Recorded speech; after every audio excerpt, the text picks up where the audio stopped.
The parking lot light had been broken for 3 weeks, and nobody had fixed it. That was the first thing Ezra noticed when he pulled into his shift at 5:47 in the morning.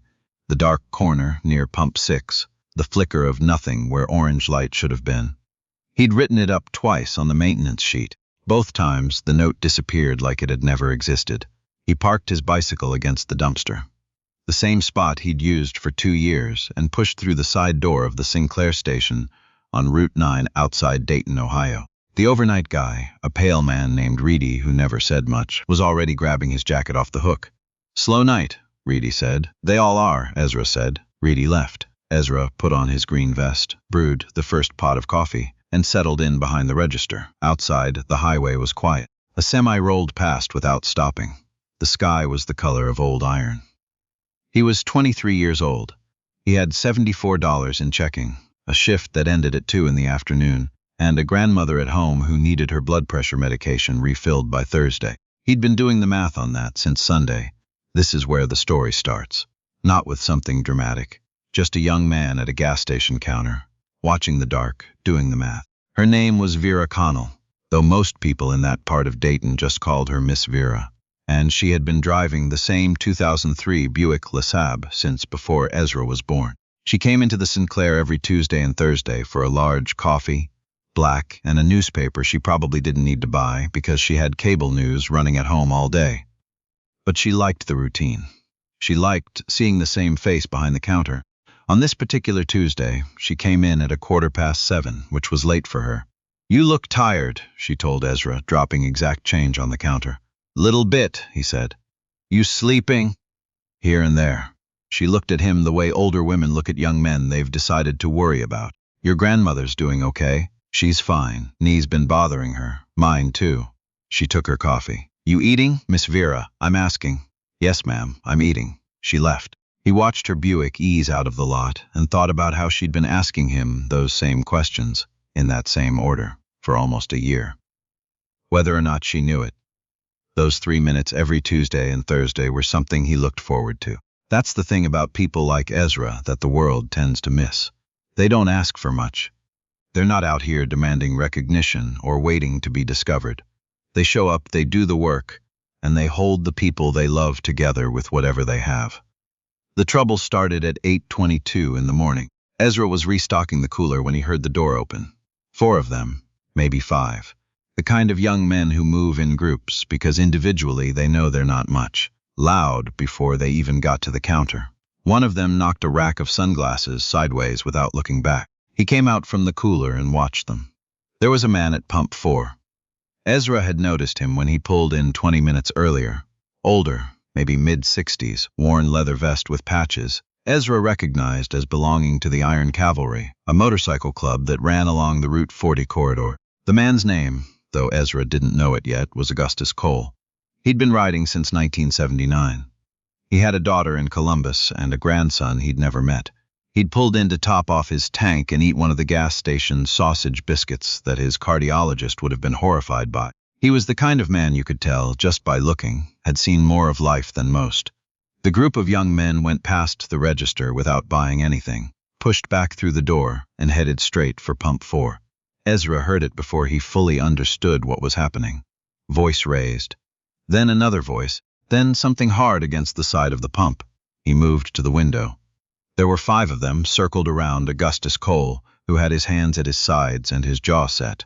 One of the young men, the tallest, wearing a red cap, had 2 fingers in the older man's chest. Another was holding a skateboard the wrong way. The truck's out. The other customers at the other pumps were looking at their phones, at their windshields, at anything that wasn't Pump 4. Ezra watched for exactly 4 seconds. Then he took off his green vest, set it on the counter, and walked out the door. He was not a big man, 5'10", maybe 170 pounds. He'd played JV basketball in high school and hadn't been in a physical altercation since 9th grade, when a boy named Travis Purdue had shoved him into a locker and Ezra had shoved him back twice as hard. He did not have a plan. He had something else. The thing his grandmother called a spine, and the thing his mother, before she left, used to call stubbornness, and the thing Ezra himself had never given a name to. He walked straight into the circle. "Hey." He said it flat, not loud, the way you say it when you're not asking permission. The tall one with the red cap turned. You need to go back inside, station boy. He's a customer, Ezra said. You're not buying anything and you're in the way of the pumps. We'll move when we feel like moving. That's not how this works. The one with the skateboard stepped closer. Ezra didn't step back. He stood with his feet about shoulder width apart and looked at the tall one with the red cap and didn't move a single inch. 6 on 1? He said, quiet enough that only the circle could hear. Y'all call that fair? Something shifted, not immediately, but it shifted. Maybe it was the way he said it. No fear in his voice, no performance. Just a plain question that held a mirror up. Maybe it was that Ezra was young himself, not much older than they were, and there was something in his face that was harder to dismiss than an adult's authority. Maybe it was the fact that 2 cars had stopped on Route 9 and their drivers were watching. The tall one looked at Ezra for a long moment. You're real stupid, he said. Probably, Ezra said, but you're still leaving. They left. Not fast. They took their time about it. Made sure everyone knew they were choosing to leave. Said a few things over their shoulders. But they left. All 5 of them got into a gray pickup at the edge of the lot and drove away. Ezra stood there until the truck was off the property. Then he looked at Augustus Cole. The older man had a cut above his left eyebrow. Not deep, probably from the first shove before Ezra came out. He was standing straight and still. His jaw was still set. You all right? Ezra asked. Augustus Cole looked at him for a moment without speaking. Then he said, You work here? Yes, sir. You come out here by yourself? Yes, sir. Augustus Cole said nothing for another moment. Then he reached up and touched the cut above his eyebrow, looked at his fingers, looked back at Ezra. That was either real brave or real dumb, he said. My grandmother says they're usually the same thing, Ezra said. Something crossed the older man's face. Not quite a smile, but something in that direction. Ezra went back inside and put his green vest back on. His hands were not entirely steady. He noticed that now in the privacy of behind the counter, and he pressed them flat on the register until they settled. The adrenaline took a few minutes to clear. He brewed a fresh pot of coffee he didn't need to brew, just to have something to do with himself. At 8:41, the door opened. Augustus Cole came in. He had cleaned up the cut with something from his saddlebag. There was a small piece of gauze taped above his eyebrow now. He set a $20 bill on the counter. Coffee, he said. Ezra poured it. On the house. I'll pay for my coffee. Sir, I said, I'll pay for it. Ezra took the 20, made change. Augustus Cole sat down on the stool at the end of the counter, which no one ever used, and drank his coffee slowly. After a while, he said, What's your name? Ezra. Ezra what? Ezra Pruitt. Augustus looked at the counter. You grow up around here? Trotwood. Moved to Dayton when I was 16. After my mom. He stopped. After some things changed. You said your grandmother. I live with her. Have since I was 16. Augustus turned the coffee cup in his hands. She know you do things like that? No, sir. Good. She doesn't need to. They sat in a silence that wasn't uncomfortable. Outside, Route 9 had filled with the morning's regular traffic. A school bus passed. A woman in scrubs filled up at pump 2 and went in a hurry. I was going to offer you money, Augustus said finally. Please don't. Augustus looked at him directly. You didn't even hear the amount. Doesn't matter. Why not? Ezra thought about how to say it. Because that's not why I came out there. Augustus Cole was quiet for a long time. He finished his coffee. He set the cup down very carefully, like he was thinking about something. What are you doing working a gas station at 6 in the morning? He asked. It's almost 9. What are you doing working a gas station? It pays, Ezra said. What else do you do? I take classes at Sinclair Community College, Tuesdays and Thursdays evenings. 2 more semesters and I get my associates in electrical technology. Electrical. Yes, sir. HVAC and electrical. My grandfather did electrical. He passed when I was 12, but I remember everything he showed me. Augustus turned the cup again. You any good? As Ezra almost smiled. I rewired my grandmother's entire kitchen last year from a YouTube video and some library books. The inspector said he'd never seen work that clean from a non-licensed tech. Augustus stood up. He was tall, taller than he looked sitting down. He reached into the inside pocket of his leather vest and pulled out a business card. Set it on the counter. That's my number, he said. Not my personal one. The shop. Ezra looked at the card. Cole & Sons Electrical. Industrial and residential. Dayton. You have a shop, Ezra said. Had it 31 years. My sons work it now mostly. I ride in spring and fall. He tapped the card once. Call that number Thursday morning. Ask for Darnell, that's my eldest, and tell him your name and that his father sent you. Sir, don't argue with me. Augustus picked up his helmet from the stool. You came out there by yourself. Least I can do is point you somewhere useful. He walked to the door, pushed it open, paused without turning around. Ezra Pruitt, he said. Yes, sir. Don't let this place be where you stay. The door closed. Through the window, Ezra watched Augustus Cole climb onto his motorcycle, a burgundy road king that had seen serious miles, put on his helmet, and pull out onto Route 9 heading west. He didn't tell his grandmother that night. He almost did. Twice. Once while she was watching her shows, and once at the kitchen table over the pork chops she'd made, which she seasoned the exact same way every single time, and which Ezra could have eaten every day for the rest of his life. But both times he held it back. What he did do was look up Cole & Sons Electrical on his phone. The website was plain, functional, not recently updated. In business since 1993, 4.5 stars on Google, 47 reviews. Best electricians in the Miami Valley. Honest, show up on time, do the work right. Another one. Gus Cole himself came out on a Sunday for an emergency and wouldn't take extra for it. Another, third generation. My grandfather used them too. Ezra sat on the edge of his bed and read every review. His grandmother called from the other room. Ezra, you finished eating? Yes, ma'am. Bring me that tea in the freezer, the green one. Yes, ma'am. He got the tea from the freezer and brought it to her, and stood in the doorway of the living room, watching her for a moment. Hazel Pruitt, 71 years old, wearing her housecoat and her reading glasses even though the TV was on and not a book in sight, her bad knee propped up on the ottoman with a throw pillow his mother had left behind. She had raised him with 2 bedrooms, 1 bathroom, and a stubbornness that made Ezra's look like an early draft. You're standing there, she said, not looking away from the TV. I know, something on your mind. No, ma'am, Ezra. I had a good day, he said. She looked at him then, over the top of her reading glasses. She had a way of looking at him that covered a lot of ground with no extra words. Good, she said finally. Sit down then.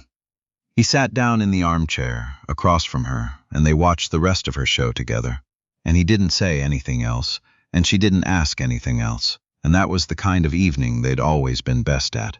The ones that didn't require much but gave back a lot. Thursday morning at 8:47, Ezra called the number on the card. Cole & Sons, this is Darnell. My name is Ezra Pruitt. Your father told me to call. A pause. Say that again. Augustus Cole.